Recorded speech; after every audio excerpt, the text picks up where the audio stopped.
মাহফিলে এসেছেন কিন্তু বাহিরে দাঁড়িয়ে আছে, ভিতরে বসার জায়গা আছে।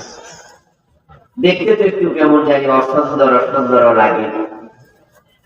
আপনারা বুকে হাত দিয়ে বাইরে দাঁড়ায় থাকবেন, অথচ মাহফিলের এই জায়গাটুকু চারপাশে রহমতের ফেরেশতা দাঁড়িয়ে আছে।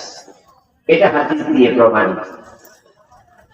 তো মাহফিলের সীমানার চারপাশে রহমতের ফেরেশতা দাঁড়াবে, কিন্তু আপনি যেখানে দাঁড়াইছেন সেখানে তো ফেরেশতা নাও থাকতে পারে।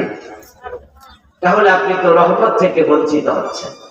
এতটা কাছে এসে রহমত থেকে বঞ্চিত হওয়া কি ঠিক?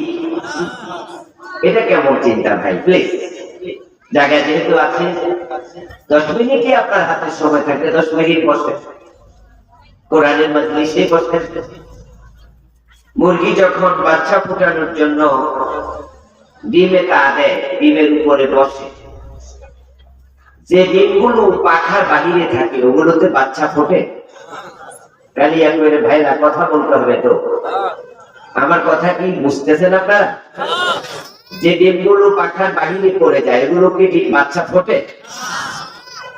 বাহিরে তার যে উষ্ণতা, তার পাখার যে সংস্পর্শ, টাচ টানে, যার কারণে বাচ্চা ফুটলো না। মসজিদের সীমা আছে, মাদ্রাসার সীমা আছে, মাহফিলের সীমা আছে। এই সীমাটাকে সামনে রেখে প্রিয় নবীজি বলেছেন কোরআনের মাজলিসের চারপাশে রহমতের ফেরেশতা দাঁড়িয়ে থাকে। সুবহানাল্লাহ। মাশাআল্লাহ, এর মধ্যে আমাদের ভাইরা মাঠে চলে আসছে এবং মাঠটা এখন দেখতে একটু ভর্তি ভর্তি লাগছে, ভালো লাগছে। আমরা যারা আসলাম আজকের কোরআনের এই মাহফিলে, আমাদেরকে আসার তৌফিক দিলেন কে?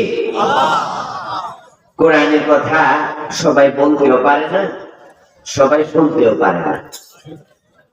এই গ্রামে বাড়ি, অথচ মাহফিলে আসে নাই, বাড়িতে বসে আছে, এমন 2-4 জন নাই? আবার 5 মাইল দূর থেকে চলে আসছে, এমন 2-4 জন নাই? এটাই নিয়ম। নবীজি সাল্লাল্লাহু আলাইহি সাল্লামের ঘরেই তো আবু তালেব থাকতেন, রাসূলের চাচা না, এক ঘরের মানুষ, কিন্তু কালেমা নসিব হয় নাই। আর গিফার গোত্রের হযরত আবু যর গিফারি, মক্কা থেকে অনেক দূর ওনার বাড়ি। উনি ইসলাম গ্রহণ করার জন্য ওখান থেকে দৌড়ে আসছে। হযরত সালমান ফারসি রাদিয়াল্লাহু তাআলা আনহু, উনি পারস্যের মানুষ। হযরত বেলাল হচ্ছেন ইথিওপিয়া, হাবশার মানুষ। হাবশার বেলাল কালেমা পায়, ঘরের চাচা পায় না। একজনকে আল্লাহ কবুল করেছে, আর একজনকে করে না। কোরআনের মাহফিলে যে আল্লাহ আমাদেরকে আসার সুযোগ দিলেন, বসার তৌফিক দিলেন, আমরা শুরুতে তাকে কৃতজ্ঞতা জানাই, শুকরিয়া জানাই, কালিমাতুশ শুকর করি, আলহামদুলিল্লাহ। আমার দিনী ভাইরা, আমি আপনাদের